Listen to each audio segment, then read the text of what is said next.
네, 오늘은 기자의 취재 현장부터 먼저 시작을 하겠습니다. 산업부의 박혜린 기자가 나와 있습니다. 어서 오십시오. 안녕하세요. 요즘 이제 AI에 대한 이슈가 굉장히 많고요. 빅테크 업체 중에 마이크로소프트가 뭐 애플의 시총을 뛰어넘는다 이런 네, 얘기가 있는데 국내에서 이제 마이크로소프트하고 대적할 만한데라고 얘기하면 웃으실지도 모르겠지만 한글과 컴퓨터라는 회사가 네, 있지 않습니까? 맞습니다. 한컴도 최근에 AI 관련해서 서비스를 네. 내놓겠다 뭐 이런 얘기를 하더군요. 취재를 좀 하셨다고요? 네, 그렇습니다. 아마 말씀하셨듯이 네. 대부분의 사람들 기억이 아래야 한글에서 멈춰 있으실 텐데요. 사실 한글과 컴퓨터는 창업주인 이찬진, 김택진 대표 등이 1990년에 설립한 회사로요. 이후 이찬진 대표는 드림이즈를, 김택진 대표는 NC소프트를 창업하며 떠났고 여러 번 경영진이 바뀌다가 2010년 드디어 김상철 회장의 소프트포럼에 인수됐습니다. 네. 창업주가 우리나라 1세대 IT 아이콘들이었다면 김상철 회장은 M&A의 귀재입니다.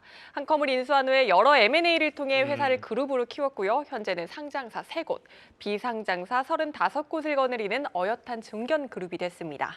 비상장사가 35곳이나 있군요. 저도 이 네. 사실은 잘 몰랐는데 사실은 한글을 계속해서 사용하고 있습니다만 네. 대부분 이제 공공기관 쪽에서 많이 사용하고 한글을 사서 사용한 적이 있었나 싶기도 하고 네. 뭐 여러 가지가 있습니다만 그래도 어쨌든 뭐 돈도 잘 벌고 있고 네. 사업도 늘려가고 있다 이런 얘기 아니겠습니까? 네, 그렇습니다. 또 MS의 대항마라고 할 수 있는 부분은요. 네. 아래아 한글 이미지가 물론 강하긴 하지만 사실 현재 오피스 소프트웨어 제품군 전체 제품군을 보유한 회사는 전 세계적으로 마이크로소프트 외에 한컴이 유일합니다. 네. 그만큼 실적도 탄탄한데요. 올해만 보더라도 연간 2,600억 원이 넘는 매출을 올릴 것으로 예상되는데 영업이익이 무려 이 중에서 431억 원 정도나 됩니다. 2분기에는 영업이익률이 20%를 웃돌았고요. 전년과 비교하면 보시다시피 큰 폭의 성장세를 이어가고 있는 겁니다. MS나 폴라리스 오피스 등 여러 경쟁사들이 있다고 하더라도 아직까지 국내 오피스 소프트웨어 시장에서 한컴 오피스가 차지하는 비중은 약 30% 정도로 추산될 정도로 공공 부문이 탄탄하게 받쳐주고 있습니다.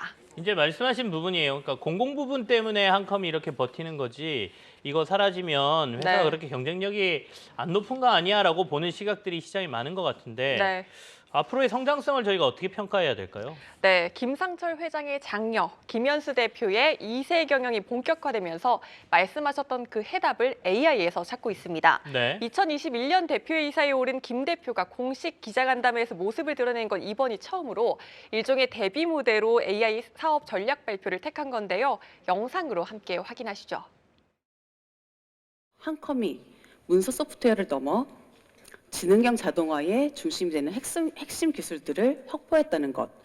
한컴의 기술은 30년이 넘는 소프트웨어 개발사로서 축적된 것이지만 현재의 기술 회사로서의 한컴의 새로운 흐름은 단연 지금의 경영진과 임직원이 새롭게 만들었다고 자부합니다.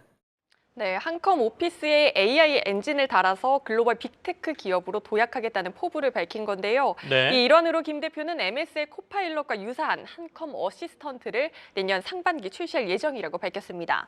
토종 엑셀인 한 셀에 데이터를 작성을 하고 3D 원형 차트를 만들어줘라고 입력하면 자동으로 AI가 차트를 만들어주는 방식 등입니다. 어제 간담회는 여느 때보다 많은 주목을 받았습니다. 한컴이 AI 시대에도 살아남을 수 있을지 성장성에 대한 의구심이 물론 팽배한 시기이기도 했고요. 김상철 회장의 차남 비자금 조성 의혹 등 한컴 일가가 가상화폐를 고리로 막대한 비자금을 네네. 만들었다는 의혹에 대해 회사에 대해 우려가 가득한 시기이기 때문이기도 했습니다. 자, 이제 공공 부문이 한컴을 받쳐주는 거지 이거 빠지면 뭐 경쟁력 없는 거 아니냐. 네. 반대로 얘기하면 이 공공 부문에서 한컴이 빠질 것이냐 그럼 절대 빠지지 않는다라고 생각하시는 네. 분들도 계시겠죠. 우리나라 토종 소프트웨어를 국내에서 제외한다는 것도 사실 공공 부문에서 이상하니까. 네. 그러면 이게 하나의 해자가 될 수도 있다라는 생각도 드는데 반대로. 근데 마지막에 언급해 주신 차남 비자금 조성 관련해서는 간담회에서 해명이나 뭐 이런 건 없었나요? 네, 있었습니다. 이제 간단하게 제가 비자금 의혹에 대해서 조금 설명을 드리자면요.